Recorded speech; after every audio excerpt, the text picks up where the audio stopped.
Welcome back to the ChowTimepod. It's your host, Red. Finally, my 5,000th episode. This was the first part of it, of me doing an interview with our MMA fighter, 9-0. He's finally hitting the pros. He hit pros last match, and he's doing another pro match in August. Shout outs to Tony Cortez. This is the first half of it, and I'll have a couple parts to this. So please subscribe down below. I'd really appreciate it. Let's get to that chow. It's chow time. All right, guys. This is Tony Cortez. He's one of our MMA fighters. Man, he be rocking it out there. What? Undefeated right now, right? Yes, sir. Undefeated. Shit. Forever. Tell us about yourself a little bit, man. So just fighter, fucking I love to fight. I'm single, so what's up, ladies? There's not many ladies on my fucking channel, bro. So really, lady. yeah, there's probably like maybe 5. If you got a hot sister. Yeah. So when did you start fighting, bro? I started fighting when I was 10 years old. But I fought before that, but street stuff, Okay. getting in trouble. And I started training when I was 10, and 3 weeks after training, I had my first competition. Nice. So you came from a single mother household, right? Your dad was in and out of prison, or was he in just prison the whole time? He was in and out. He'd go in for like 4 or 5 years, come out for a year, go back in. So And how did you feel growing up with just your mother? How hard was it? it was very difficult. I went through a lot, but we did it together. So my mom, she's doing good now, and I learned a lot from her, just to keep pushing forward and not stay stagnant, and just search for better. It's good. It's good. There's a lot of single mothers out there just don't really push their sons to be better in a sense. I feel like a lot of single mothers out there are a little greedy about themselves. Yeah. You know? Have you have other friends that have been in your shoes? Yeah, I know some people, not very many, to be honest. I know one guy. My bad, that was my phone. No. But I know one guy who he's actually his mom is friends with my mom, Mm-hmm.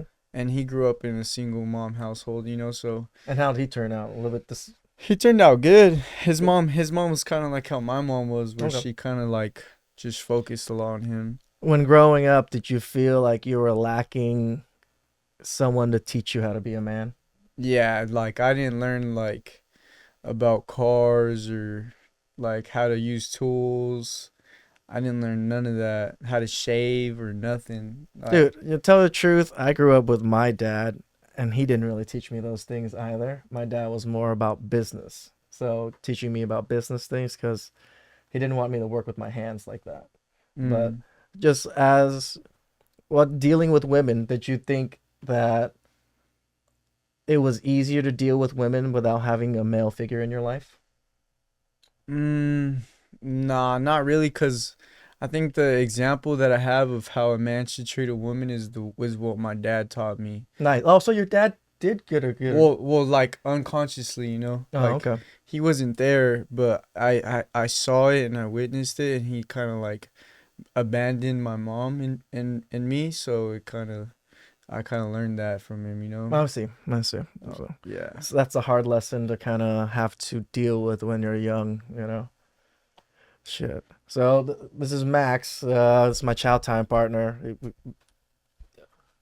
Original chow time from the first chow time. Yeah. From the first chow time. Yeah. We could get into the Yeah. first So chow time, but Tony has been fighting here in Commerce mostly, right? Yeah. Yeah. So if you guys want to see some fights with Tony, he's let fighting us. in Miami. I most of the fight time. in Miami now. Oh, but, nice. Yeah. When's the next fight? August 5th. I probably have some people that are in Miami that probably maybe want to watch. And your first fight, how'd you feel about it? So my first fight, amateur, Yeah. or when I was 10. No, your amateur fight. Okay, my first amateur fight. I felt ready. I thought I was gonna knock. I remember I thought I was gonna knock the dude out in the first round. I came in super confident. Okay. Yeah, cause I had fights when I was younger, but we couldn't punch to the face, and I always told myself, as soon as I could punch people to the face, I'm never gonna lose. Yeah. Well, that makes sense. That makes sense. So I was very confident, and I made weight. I went to the fight and I fucked him up. So Nice. It's like the kids pancration thing. We do a lot of that at Argentina. Like up until you're like 17, they wear the headgear and stuff. It's just like body shots. I remember seeing it. Yeah. Kicking. They got the shin guards on and everything, and it's a So lot of grappling ends up happening. so you grew up pretty rough, from what I've heard from Max. yeah. So got into trouble a lot. Yeah. So tell me a little about what were you doing? So like when I was in like elementary and stuff, I Mhm. wasn't. I was just very disrespectful, like towards my teachers. I would say like "fuck you" or like something like that. Like Uh-huh. I was bad. So I got older, middle school. So I started training like sixth grade or something like that, or fifth grade, and then as soon as I got there, What got you into training so early? my mom, I started kickboxing when I was like 5. I did that for like a year, cause my grandpa and my mom had done it before when I wasn't born. Uh-huh. When my mom was young, and my family's just like a bunch of fighters. Like my grandpa, he did karate when he was younger and stuff, but he always got in like street fights. My mom was always fighting in the street. My dad was always fighting in the street. So they just put me in kickboxing and stuff at a young age, and then I stopped when I was like 6. And then she put me in soccer, but I would always want to fight my teammates in soccer. Mm. I'll be like, "Oh, fuck him. He fucking sucks. Like, I want to whoop his ass or Mhm. something." And then when my coach wouldn't put me in to play soccer, I would tell my mom, "I'm gonna fuck the coach up." And I would like talk shit to the coach and be like, "Why don't you put me in?" And I'll be like, "Everybody else fucking sucks." And then So you were pretty. Sorry to cut you off. So you were pretty undisciplined during very that time, right? But when you got into fighting and fully like started training, you felt like that put the discipline in you. Yeah, like my mom put me in training to learn discipline. Like I started with Taekwondo, Nice. but it was like too much. They wanted me to bow and like say like yes sir, no sir, Mhm. and I wouldn't do it. I would like say, I'll be like fuck. I'll say fuck no like in front of the coach. Mhm. He'd be like, "Oh, you have to bow." I'd be like, "Fuck no," and then they would get really mad. So then my mom was Let like, me ask you, what did you think bowing? What was the issue about bowing?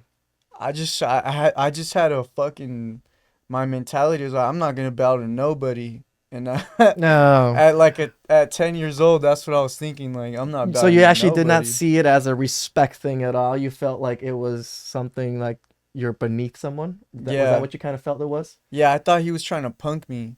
Oh, that's what I thought you kind of felt it was, but then you later realized it's a respect thing, I'll right? do it now for sure because I Yeah, know it's part of the art. But yeah. at that age, I didn't see it like that. No, that's interesting. I did a little bit of karate and stuff when I was growing up, and being Asian, discipline and respect was a huge thing. So I understood the bowing thing because I did it with all of my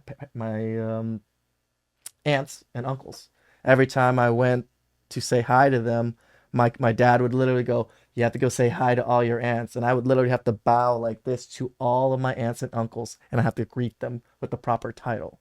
So when I did do a little bit of fighting, I understood it very well. But I can see from your background how you saw it was someone trying to punk you. I get that. I get Yeah, that. dude, I come from people from fucking street, like Yeah. my mom grew up in the projects, my dad is fucking straight gangster, like that does not happen. Like if you bow to somebody like in the street, it's like you're somebody's bitch or something That like makes sense. That makes sense. I mean, in prison it'd be very similar. In jail it'd be very similar to that you feel too. me? Like Yeah. So and yeah, I can see how you growing up in the streets made it hard for you to kind of acclimate to the discipline itself. yeah, Yeah. so then actually my mom we moved to Corona when I was like 10 or 11 and we went to Costco Hmm. and they had just opened up a UFC gym and a week before that I was watching TV with my grandpa and he was watching a UFC fight and I saw Chuck Liddell fighting and I thought to myself as soon as I saw him knock somebody out and just start screaming I was like I'm gonna be one of those guys And then I go to Costco and I see the UFC gym and I'm like, oh shit, like that's what I was watching on TV. Hmm. So I start begging my mom, like, please, like, I Oh, just, so you wanted to do the discipline yourself because you saw the kind of admiration that Chuck got, right? yeah. Well, so she put me in Taekwondo to try to make me disciplined, and they Yeah. kicked me out Okay. because I was too bad. So then I saw the UFC gym, and then she didn't. I don't think my mom really kind of knew what it was, but I started telling her like, please, like, just put me. I just want to go in there. I just want to see what it looks like in Hmm. there. And then we go inside, and then she starts talking to a salesman, and then her and my aunt put their money together, and then like they put me, my sister, and my two cousins into the gym. Damn. I started training. That's the day I started training. And in the UFC, what disciplines were you learning there? I was learning jujitsu and kickboxing. Okay. And did they make you bow? Yeah, we had to bow. And then what was the triggering moment for you to understand like, oh, this is part of the discipline, not the disrespect thing.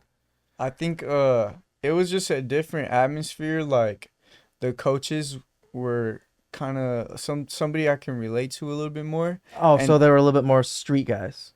yeah, not really. Like No? they were just kind of like a little bit more regular. Like the way I saw the Taekwondo instructor is like I couldn't really like relate to him. Like he was like kind of different, you know, like Okay. a different culture. Like I couldn't. Was he He was Korean or okay? So he yeah, was Asian. Okay, I was wondering yeah. about that. Okay. I couldn't like really relate to. I don't really know him, you know, or Yeah. his background, but.